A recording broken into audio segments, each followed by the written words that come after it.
कहानी की शुरुआत में हमें वर्ल्ड फेमस डॉक्टर कांजी को दिखाया जाता है। जब से उसकी छोटी बहन की मृत्यु एक ऐसी बीमारी से हुई जिसका कि उस समय कोई भी इलाज नहीं था, तब से उसने डिसाइड किया कि वो एक डॉक्टर बनेगा और अपना पूरा जीवन एक ऐसी दवाई को बनाने में लगा देगा जो कि हर एक बीमारी को ठीक कर सके। फिर सालों तक पढ़ने के बाद कांजी एक वर्ल्ड फेमस डॉक्टर बन जाता है जो कि अपने वादे अनुसार एक ऐसी दवाई को बनाने में लग जाता है जो कि हर एक बीमारी का तोड़ हो। यहाँ पर वो कभी कभी अपने खाने पीने को भूल के ओवर टाइम करता है, जिसकी वजह से उसकी शारीरिक क्षमता बहुत ज़्यादा ही कम हो जाती है। एक दिन वो ऐसे ही काम कर रहा होता है तो वो सोचता है कि मुझे कुछ देर का रेस्ट ले लेना चाहिए, तो फिर वो 40 मिनट का अलार्म लगा के अपने सोफे पे ही सो जाता है। लेकिन 40 मिनट बीतने के बाद भी उसकी आंखें नहीं खुलती हैं। इसका मतलब ये है कि उसकी किसी वजह से मृत्यु हो गई है। अगले दिन उसकी जब आंखें खुलती हैं तो वो अपने आप को एक अलग ही जगह पाता है जहाँ पर उसके पास एक लड़की खड़ी होती है जो कि उसे देख के बहुत ज़्यादा ही खुश होती है और वो उसे फार्मा कह रही होती है, जिसे सुन के कांजी बहुत ज़्यादा ही कंफ्यूज होता है और वो बाहर की दुनिया देखने के लिए अपने बेड से उतरता है। तो वो रियलाइज़ करता है कि उसकी बॉडी बहुत ज़्यादा ही कमज़ोर हो चुकी है। तभी उसकी मेड उस पर चिल्लाने लगती है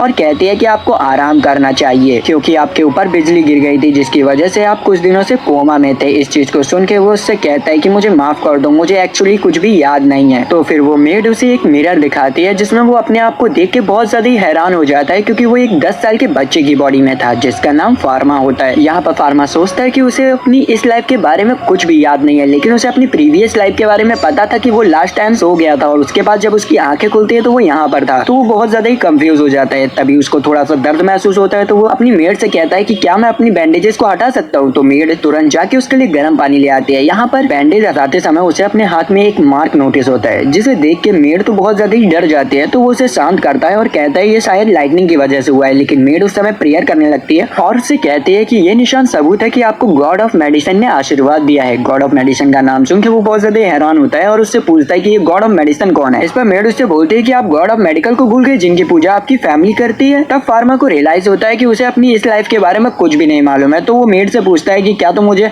सब कुछ बताओ कि मैं थोड़ा सा कंफ्यूज हूँ। तो मेड सबसे पहले अपना इंट्रोडक्शन देती है और कहती है कि मेरा नाम लॉटे है। फिर वो उसे महल घुमाते हुए बताती है कि आपकी फैमिली एक रॉयल फार्मासिस्ट है जो कि रॉयल फैमिली के लिए मेडिसिन बनाती है। और फिर वो उसे उसकी फैमिली फोटो दिखाती है और वो उसे ये भी बताती है कि आपकी फैमिली मैजिक में भी बहुत ज्यादा ही अच्छी है। इस चीज को सुन के फार्मा उससे पूछता है कि क्या मैं भी मैजिक यूज कर सकता हूँ। इस पर लॉटे घबराते हुए उससे कहती है कि अब आप ये मत कहिएगा कि आप मैजिक भी भूल चुके हैं, अगर ऐसा हुआ तो आपको टाउन से बाहर निकाल दिया जाएगा। जिस पर फार्मा कहता है कि हाँ मुझे याद नहीं है। इसे सुन के वो पहले तो डरने लगती है, फिर उससे कहती है कि आप मेरे अलावा इसे किसी को भी नहीं बताएंगे। और मैं आपको एक बात बता दूं कि आप वाटर मैजिक में बहुत ज्यादा ही अच्छे थे, इसीलिए अभी से आपको इसकी प्रैक्टिस करनी चाहिए।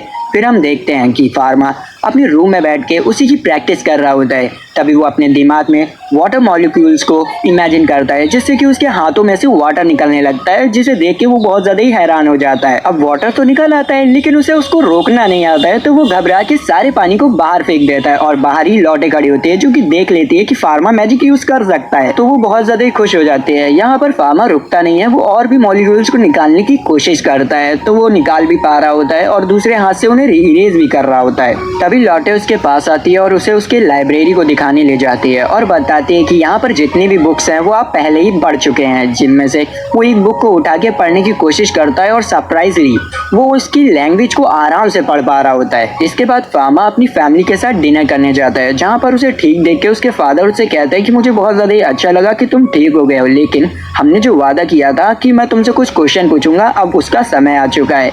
इस पर उसकी मदर कहते हैं कि अभी तो ये ठीक होके आया है, कुछ देर बाद पूछ लीजिएगा।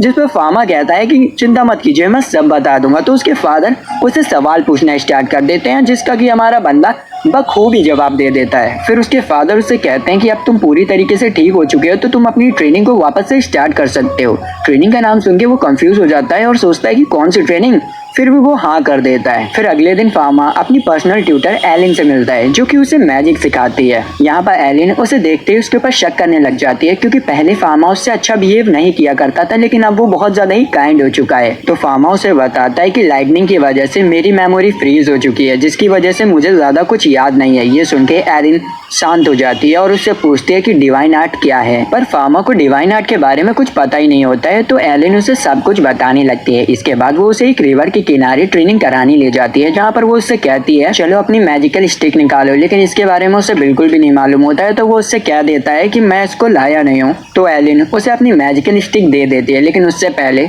वो उसे एक डेमो करके दिखाती है ताकि वो उसे देख के सीख सके। फिर उस डेमो को देख के फार्मा ट्राई करता है और वो इतना खतरनाक मैजिक कर देता है जिसे देख के एरन बहुत ज्यादा ही घबरा जाती है और वो उसे पहले चेक करने लगती है। फिर उसके मैजिक को नापने के लिए वो उसके हाथ में एक टूल पकड़ा देती है जो कि मैजिक मेजर करता है। यहाँ पर जैसे ही फार्मा उस मैजिक टूल के अंदर अपना माना डालने लगता है, वैसे ही वो मैजिक टूल टूट जाता है, जिसे देख के एरन की और ज्यादा ही फट जाती है और वो दहशत में आ जाती है, क्योंकि इतना खतरनाक मैजिक या तो कोई गॉड के पास हो सकता है या डीमन के पास। फिर हम कुछ देर बाद की सीन देखते हैं जहाँ पर एलिन और फार्मा एक बेंच पे बैठे होते हैं और यहाँ पर एलिन अभी भी दहशत में होती है। तो उसे शांत करने के लिए वो उसे हंसाने की कोशिश करता है और यहाँ पर एलिन हंसने भी लगती है। तभी फार्मा को अपनी एक एबिलिटी का पता चलता है जिसका नाम डिवाइन आई है, जिसकी मदद से वो किसी भी व्यक्ति की इंजरीज के बारे में पता कर सकता है। तो वो यहाँ पर एलिन को स्कैन करने लगता है और उसे पता चलता है कि एलिन की आंखों और उंगलियों में दिक्कत है। तो वो डायरेक्ट जाके उसकी उंगलियों को पकड़ लेता है और उससे कहता है क्या तुम्हारे हाथों में दिक्कत है। इस पर वो हैरान होकर फार्मा से पूछती है कि आखिर तुम्हें कैसे पता चला।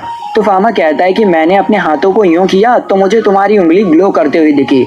इस चीज को सुन के वो बहुत ज्यादा घबरा जाती है और कहती है कि ये क्या, ये पावर तो एक नॉर्मल इंसान के पास नहीं हो सकती, आखिर तुम कौन हो। और वो डरते हुए फार्मा के पास से भाग जाती है। फिर हमें अगले दिन पता चलता है कि एलिन की बहुत ज्यादा ही तबीयत खराब हो गई है, जिसकी वजह से वो आज फार्मा को ट्रेनिंग देने नहीं आ पाएगी। इस पर फार्मा के फादर फार्मा को एक मेडिसिन देते हैं और उससे कहते हैं कि ये तुम एरिन को दे आओ जाके। तो यहाँ पर फार्मा उस मेडिसिन को लेके एरिन के घर में पहुंच जाता है। यहाँ पर वो उस मेडिसिन को चेक करने लगता है तो उसे पता चलता है कि ये जो मेडिसिन है वो ज्यादा इफेक्टिव नहीं है। तो वो अपनी मैजिक की मदद से उस मेडिसिन में थोड़ी सी चेंजमेंट करता है जिससे कि एरिन बहुत जल्दी ही ठीक हो जाए। तभी हम एरिन को देखते हैं जो कि फार्मा से बचने के लिए फुल टू प्रोटेक्शन के साथ आई होती है और वो उससे कहती है कि क्या तुम मुझे मारने आए हो। इस पे फार्मा उससे कहता है कि नहीं, मैं तुम्हें मारने नहीं आया हूँ।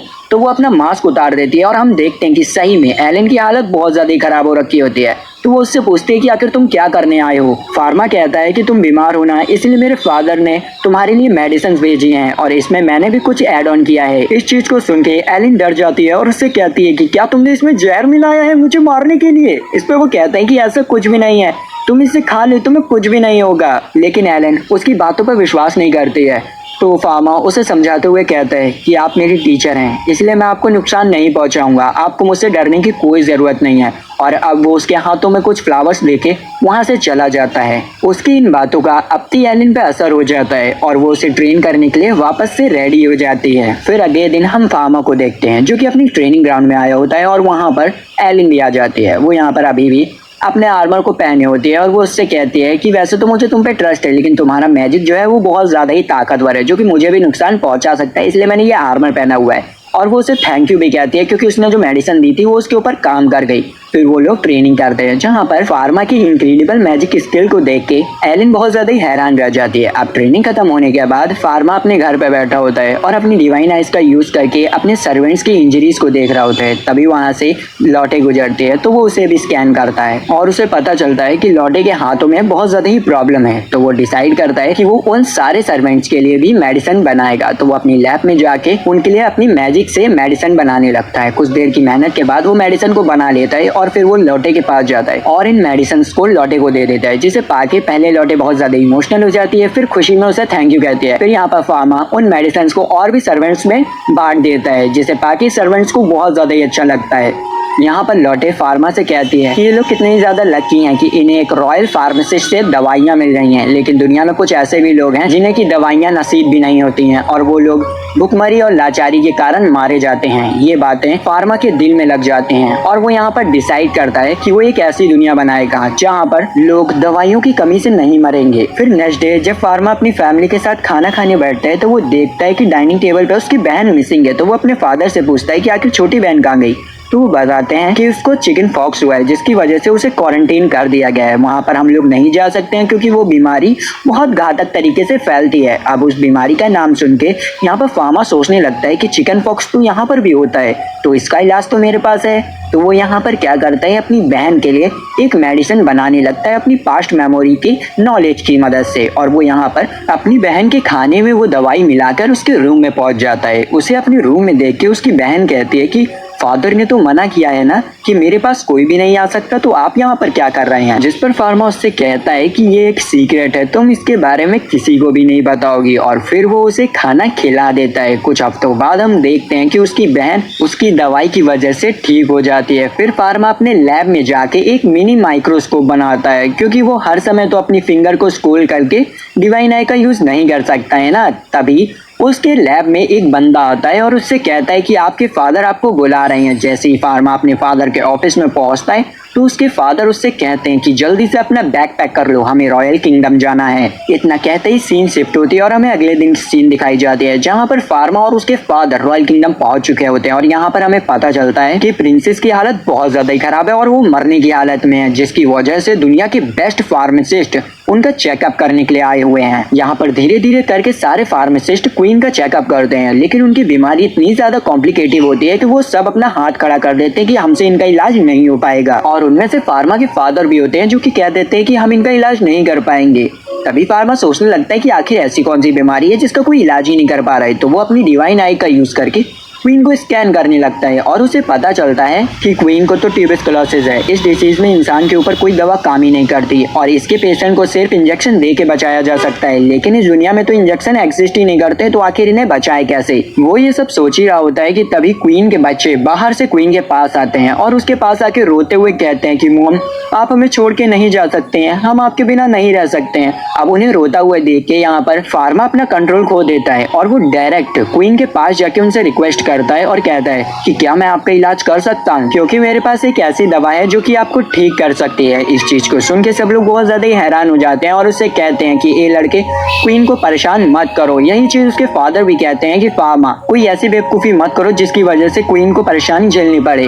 तभी क्वीन फार्मा से कहती है कि ठीक है, मैं तुम्हें परमिशन देती हूँ कि तुम मेरा इलाज कर सकते हो, क्योंकि इन सब ने तो अपने हाथ खड़े कर दिए हैं, लेकिन मेरी आखिरी उम्मीद तुम ही हो। ये सुनने के बाद फार्मा डायरेक्ट अपने लैब में पहुंच जाता है और अपने गेट को आइस मैजिक से बंद कर देता है, जिससे कि कोई अंदर ना आ पाए। और फिर वो मेडिसिन बनाने लगता है। तभी बाहर उसके फादर आ जाते हैं और इससे चिल्लाते हुए कहते हैं कि फार्मा, तुम्हें पता है ना तुम क्या कर रहे हो, अगर कुछ उल्टा सीधा हुआ तो तुम्हारे साथ बहुत बुरा हो सकता है। लेकिन फार्मा उनकी बातों पर बिल्कुल भी ध्यान नहीं देता है। तो उसके फादर गुस्से में आके उस गेट को तोड़ के अंदर आ जाते हैं और उससे कहते हैं कि ऐसा मत करो, लेकिन फार्मा उनकी बातों पे ध्यान नहीं देता और अपना काम करता रहता है। तो फार्मा के फादर फार्मा को रोकने के लिए उसके ऊपर आइस मैजिक से अटैक कर देते हैं, जिससे बचने के लिए फार्मा शील्ड लगा के उसे कैंसिल कर देता है और वो अपने बीच में एक आइस बैरियर क्रिएट कर लेता है, जिसे देख के उसके फादर बहुत ज्यादा ही हैरान हो जाते हैं और सोचने लगते हैं कि इसने बिना मैजिकल स्टिक के अपनी मैजिक को कैसे यूज किया, और उससे पूछते हैं कि आखिर तुम कौन हो, क्योंकि उन्हें शक होने लग गया था भाई। तभी उनकी नजर फार्मा की रिसर्च डायरी पे पड़ती है और वो उसे खोल के पढ़ने लगते हैं और फार्मा से पूछते हैं कि आखिर ये सब क्या है। तो फार्मा उन्हें बताता है ये सब नई मेडिसिन के फॉर्मूला हैं, जब मैं कोमा में था तब मुझे इनके सपने आया करते थे और मैंने इन्हें याद कर लिया। ये सब सुन के उसके फादर कहते हैं अच्छा ये बात है, मैंने तुम्हारे शोल्डर को देखा और मैं समझ चुका हूँ कि तुम्हें गॉड ऑफ मेडिसिन से आशीर्वाद मिला है, इसीलिए तुम्हें ये सपने भी आ रहे हैं। ठीक है, मुझे तुम पे भरोसा है, करो अपना काम। और ये कह के वो वहाँ से चले जाते हैं। फिर फार्मा मेडिसिन बनाना स्टार्ट कर देता है। मेडिसिन बनने के बाद अगले दिन वो अपनी मेडिसिन को लेके रॉयल किंगडम में पहुंच जाता है। यहाँ पर प्रिंसेस को दवाई देने से पहले वो उन्हें बताता है कि आपकी जो बीमारी है वो इन्फेक्शन की वजह से हुई है, जिसकी वजह से आपको ये जो दवा है वो 1 से 2 साल तक की लेनी पड़ सकती है, इसलिए आपको तैयार रहना पड़ेगा। और वो उनका एक ब्लड सैंपल लेके अपने माइक्रोस्कोप से उनके अंदर बैक्टीरिया दिखाता है, जिसे देख के वो सही में हैरान हो जाते हैं। इसके बाद फार्मा मेडिसिन के 2 ग्लास तैयार करता है और एक खुद पीता है और एक क्वीन को दे देता है और उनसे कहता है कि अब हम दोनों की किस्मत इस मेडिसिन पर टिकी हुई है, लेकिन किसी को कुछ भी नहीं होता है। और यहाँ पर क्वीन थोड़ी देर बाद अपने आप को बेहतर महसूस करने लगे, जिसे देख के सारे फार्मासिस्ट फार्मा की तारीफ करने लगते हैं। इसके बाद फार्मा अपने फादर के साथ वापस अपने मेंशन में आ जाता है। फिर हमें 3 महीने बाद ये सीन दिखाई जाती है, जहाँ पर फार्मा क्वीन को चेक करने के लिए आया होता है और वो उन्हें बताता है कि अब आप धीरे धीरे करके ठीक हो रही हैं। तभी क्वीन उससे कहती है कि मैंने तो जीने की होप ही छोड़ दी थी, मुझे ऐसा लगने लगा था कि मैं मरने वाली हूँ, लेकिन एक पर्सन की वजह से मेरे अंदर वापस से हौसला आया और वो और कोई नहीं, मेरा छोटा बेटा था जिसने कि मुझे जीने की एक नई किरण दिखाई। ये सुन के फार्मा बहुत ज्यादा खुश होता है और उनसे जाते हुए कहता है कि ठीक है, अब आप अपना ध्यान रखिएगा और मैं यहाँ से जाता हूँ। फिर हमें अगले दिन की सीन दिखाई जाती है जहाँ पर फार्मा और फार्मा के फादर अच्छे खासे कपड़े पहन के रॉयल किंगडम में आए होते हैं, क्योंकि आज उन्हें क्वीन द्वारा रिस्पेक्ट दी जाने वाली होती है। यहाँ पर सबसे पहले बारी आती है फार्मा के फादर की। क्वीन अपने थ्रोन के सामने खड़े होकर फार्मा के फादर को रिस्पेक्ट देती है। फिर बारी आती है फार्मा की, जहाँ पर उसे भी रिस्पेक्ट मिलती है और रिस्पेक्ट के साथ साथ उसे रॉयल फार्मासिस्ट का टैग भी मिलता है। और क्वीन उससे कहती है कि अब तुम रॉयल कैपिटल में कहीं भी अपनी फार्मेसी खोल सकते हो। इस चीज को सुन के फार्मा को बहुत ज्यादा ही खुशी होती है, क्योंकि उसका सपना जो पूरा हो रहा होता है। फिर फार्मा अपने घर पे पहुंच के पूरी कारपेंटर की फौज बुला लेता है ताकि वो अपनी फार्मेसी को जल्दी से जल्दी ओपन कर पाए। लेकिन वो सोच रहा होता है कि मैं अपनी फार्मेसी का नाम क्या रखूं। यहाँ पर वो बहुत ज्यादा ही दिमाग लगाता है, तभी उसके दिमाग में एक नाम आता है और वो कहता है कि हम अपनी फार्मेसी का नाम रखेंगे द पैरेलल वर्ल्ड फार्मेसी। इस नाम को सुनकर सब लोग जोश में आ जाते हैं और फिर फार्मेसी का काम स्टार्ट हो जाता है। यहाँ पर सारे कारपेंटर मिलकर फार्मा के फार्मेसी के बोर्ड को तैयार कर देते हैं, जिसमें लिखा होता है द पैरेलल वर्ल्ड फार्मेसी। तभी वहाँ पर एलेन आ जाती है और फार्मा की फार्मेसी के नाम को देख के बहुत ज्यादा ही खुश होती है और उससे कहती है कि नाम तो बहुत ज्यादा ही अच्छा है। इस पर फार्मा उससे शर्माते हुए कहता है कि तुम्हारे ओपिनियन के लिए थैंक यू। फिर एलेन उससे फार्मेसी के बारे में थोड़ा बहुत पूछने लगती है। तभी वहाँ पर एक बंदा टपक पड़ता है और उससे कहता है, क्या तुम यहाँ के एम्प्लॉय हो या बॉस? जिस पे फार्मा कहता है कि मैं यहाँ का बॉस हूँ। इस पे वो बड़ा आश्चर्य होकर कहता है कि ओह, तुम तो बहुत छोटी उम्र में यहाँ के बॉस बन गए हो, लेकिन मेरे पास तुम्हारे लिए एक अच्छी खासी डील है, क्या तुम मेरे साथ कोलैब करना चाहोगे? इस पे वो कहता है कि नहीं नहीं, मुझे इसमें कोई इंटरेस्ट नहीं है, मैं तुम्हारे साथ काम नहीं करना चाहता हूँ। तो वो कहता है कि बड़ा पछताओगे, कर लो कोलैब, तुम वैसे भी इससे क्या ही कमा लोगे। तो वो कहता है कि मुझे कमाना भी क्या है, मैं सिर्फ गरीब लोगों को सस्ती दवा बांटना चाहता हूँ जिससे उनका भला हो। इसे सुन के वो बहुत ज्यादा ही हैरान रह जाता है और कहता है कि ऐसा तो तुम्हारे फार्मेसी डूब जाएगी, तो मैं तुम्हें बचा लूंगा, आ जाओ मेरी टीम में। लेकिन वो मना कर देता है। अभी वो मोटू फार्मा को फोर्स करने लग जाता है। इस पर एलिन को गुस्सा आ जाता है और वो उससे कहती है कि यहाँ से भाग रहे हो या पिटोगे। तो वो मोटू एलिन से अपनी बेइज्जती कराने के बाद वहाँ से चला जाता है। इसके बाद फार्मा अपने फार्मेसी के अंदर आ जाता है, जहाँ पर वो देखता है कि फार्मेसी में सिर्फ 2 वर्कर्स हैं जो कि वो खुद ही हैं। तो वो सोचता है कि हमें वर्कर्स को बढ़ाना चाहिए। तभी वहाँ पर लौटे भी आ जाती है और उससे काम मांगने लगते हैं, कहती है कि मैं यहाँ पर सब कुछ कर सकती हूँ जैसे मैं घर पे करती हूँ।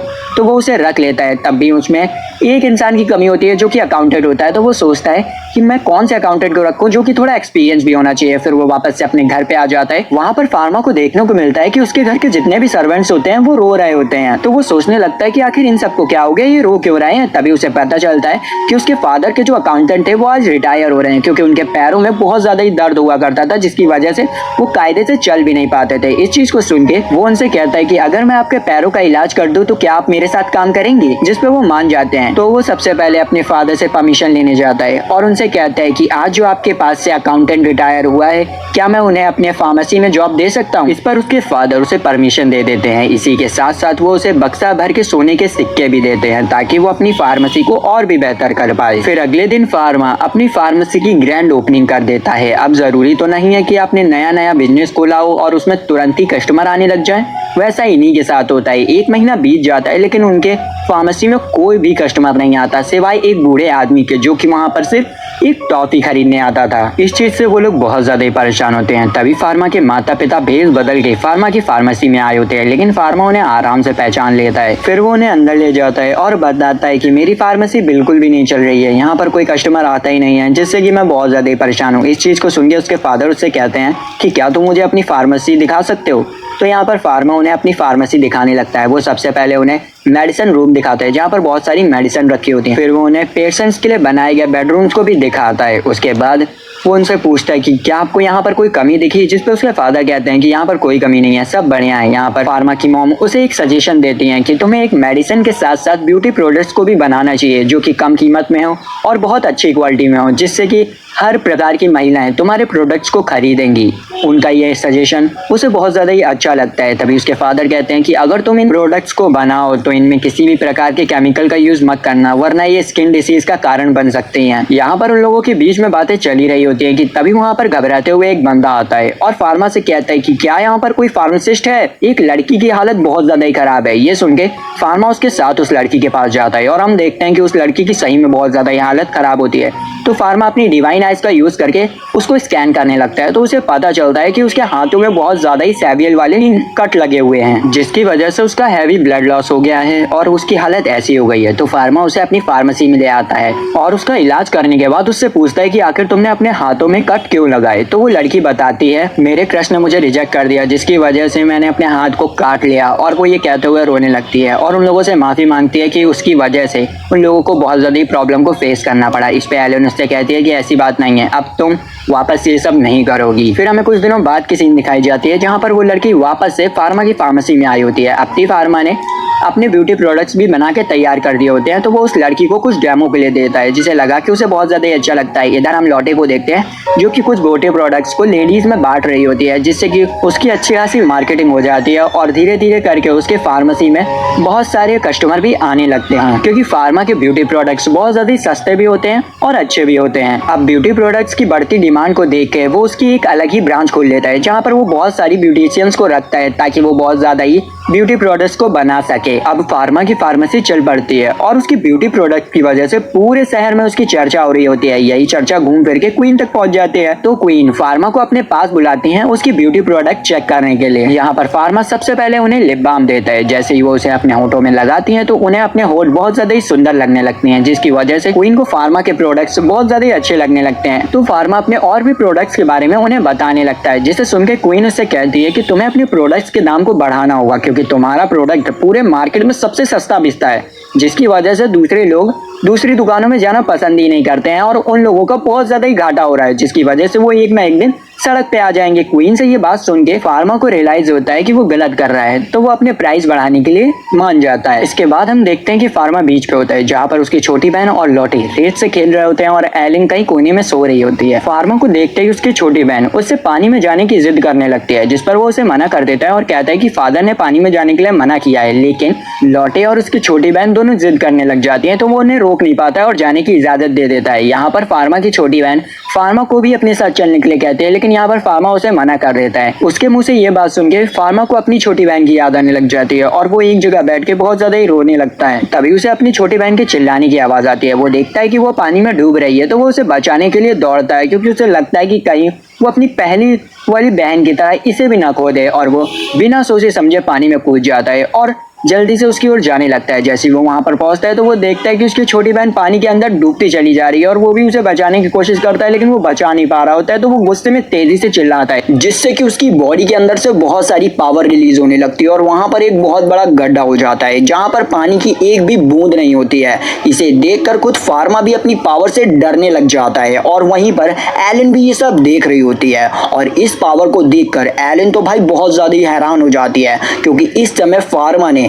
नेगेटिव डिवाइन आर्ट का यूज किया था, जो कि भाई सिर्फ एक डीमन ही कर सकता है। यहाँ पर फार्मा अपनी बहन को लेकर सही सलामत बाहर आ जाता है और वो सोचने लगता है कि शायद उसे ये सब करते हुए किसी ने भी नहीं देखा है, लेकिन वो गलत था। वहीं पर एक बंदा खड़े होकर उसके इस सब कांड को देख रहा होता है और वो जल्दी से जाकर होली ग्रुप के मेंबर्स को इन सब चीजों के बारे में बता देता है। ये सब सुनने के बाद उन्हें लगता है कि शायद ये सब एक मॉन्स्टर का काम है, तो वो लोग फार्मा पे नजर रखने के लिए 2 असैसिन्स को भेजते हैं। फिर हम देखते हैं कि फार्मा अपनी फार्मेसी में वापस आ जाता है, जहां पर 2 होली ग्रुप्स के लोग उसके ऊपर नजर रख रहे होते हैं। फिर अगले दिन जब एक सिपाही ड्यूटी में वापस आता है, तभी वो गेट खोलता है और गेट खोलते ही एक घोड़ा मिट्टी और कचड़े के सामान को लेकर फार्मेसी के अंदर घुस जाता है और वहां पर गंदगी फैला देता है। और ये बात जब ब्रूनो को पता चलती है तो उन्हें लगता है कि शायद कोई उनकी फैमिली को टारगेट कर रहा है। फिर अगले दिन जब फार्मा अपनी फार्मेसी में साफ सफाई करने के लिए पहुंचता है, तभी उसके कुछ पुराने कस्टमर आते हैं अपने क्रू के साथ उसकी मदद करने के लिए, और इसी के साथ शहर के कुछ लोग भी आते हैं उसकी मदद करने के लिए। तभी अचानक से एक लड़की घबराते हुए फार्मा के पास आती है और उससे कहती है कि मेरे फादर बेहोश हो चुके हैं, चलिए जल्दी से। तो फार्मा जल्दी से अपने सारे वेपन्स उठाता है और निकल जाता है उनकी मदद करने के लिए। वो लड़की उसे एक सुनसान जंगल में ले आती है और वहां पहुंचते ही वो अचानक से गायब हो जाती है। फार्मा यहाँ पर फुल कंफ्यूज कि ये क्या हो रहा है। तभी वहां पर व्हाइट कपड़े पहने हुए कुछ बंदे उससे चारों तरफ से घेर लेते हैं। यहाँ पर फार्मा को पता चलता है कि ये लोग होली ग्रुप के मेंबर्स हैं और इनका जो लीडर है उनका नाम सैलमन है, जो कि ये मानते हैं कि फार्मा के अंदर एक डीमन है और वो उसी को खत्म करने आए हैं और वो ऐसा करने की कोशिश भी करते हैं, पर फार्मा उनके सभी अटैक्स को आसानी से ब्लॉक कर देता है। यहाँ पर फार्मा उनसे काफी ज्यादा ही ताकतवर होता है और इजीली हरा सकता है, लेकिन फार्मा को पता था कि अगर मैंने कुछ किया तो ये लोग खामखा मारे जाएंगे, तो वो होल्ड बैक कर रहा होता है अपने आप को। लेकिन भाई लोग वो मान ही नहीं रहे होते हैं, तो ना चाहते हुए फार्मा को उन्हें अपनी पावर्स का नमूना दिखाना पड़ता है, जिसे देखकर उन्हें अपनी औकात समझ आ जाती है। तभी सैलमन फार्मा के हाथ में उसी सिंबल को देख लेता है और उन लोगों से कहता है कि सभी लोग रुक जाओ, ये कोई मॉन्स्टर नहीं है बल्कि ये हमारा गॉड है। जिसे सुनकर वो लोग रुक जाते हैं और फार्मा से माफी मांगने लगते हैं। लेकिन लड़ाई के टाइम पर सैलमन बुरी तरीके से घायल हो जाता है और उसका घाव बहुत ज्यादा ही खतरनाक होता है। लेकिन फार्मा उससे कहता है कि तुम्हें ऐसे छोड़ा नहीं जा सकता है, तुम्हें इन्फेक्शन हो सकता है और तुम मर सकते हो। लेकिन सैलमन उससे कहता है कि मैंने आपके ऊपर अटैक किया है, इसीलिए मेरी यही सजा है। लेकिन हमारा बंदा एक डॉक्टर है, इसीलिए वो किसी घायल व्यक्ति को कैसे छोड़ सकता था। वो उससे कहता है कि मुझे अभी तुम्हारी सर्जरी करनी होगी। लेकिन यहाँ पर एक माइनस पॉइंट ये है कि हमारा बंदा अपनी प्रीवियस लाइफ में सिर्फ एक मेडिकल साइंटिस्ट था, उसे सर्जरी करनी बिल्कुल भी नहीं आती थी और इस जगह पर कोई भी सर्जरी करने वाला है ही नहीं। इसीलिए वो डिसाइड करता है कि वो अपनी नॉलेज का यूज कर कैसे भी कर सर्जरी करेगा और वो वहीं पर इमरजेंसी टेंट लगाता है और सर्जरी स्टार्ट कर देता है। और भाई वो लकी इतना होता है कि ऑपरेशन सक्सेसफुल हो जाता है और कुछ महीने के बाद सैलमन पूरी तरीके से ठीक हो जाता है। फिर ठीक होने के बाद होली ग्रुप वाले उसे प्रमोशन दे देते हैं। उसके बाद वो फार्मा से मिलने जाता है उसकी फार्मेसी में और उससे कहता है कि तुमने मेरी जान बचाई है, इसीलिए मैं तुम्हारे सीक्रेट को सीक्रेट ही रखूंगा। यहाँ पर सोमन फार्मा के लिए बहुत सारे गिफ्ट लाया होता है, उनमें से उसके ग्रुप की एक होली स्टिक भी होती है जो कि वो उसे गिफ्ट कर देता है। जब फार्मा उस स्टिक को उठाता है तो अचानक से वो स्टिक ग्लो करने लग जाती है। तभी सोमन कहता है कि इस स्टिक ने तुम्हें चुन लिया है, जिसे देखकर एलन बहुत ज्यादा ही एक्साइटेड हो जाती है और फार्मा से कहती है कि क्या मैं एक बार इस स्टिक को छू सकती हूँ, जिस पर हमारा बंदा डायरेक्ट उसे दे देता है। लेकिन अचानक से वो स्टिक उसके हाथ से आर पार हो जाती है और यहाँ पर हमें पता चलता है कि इस स्टिक को वही होल्ड कर सकता है जिसे कि इस स्टिक ने खुद चुना हो।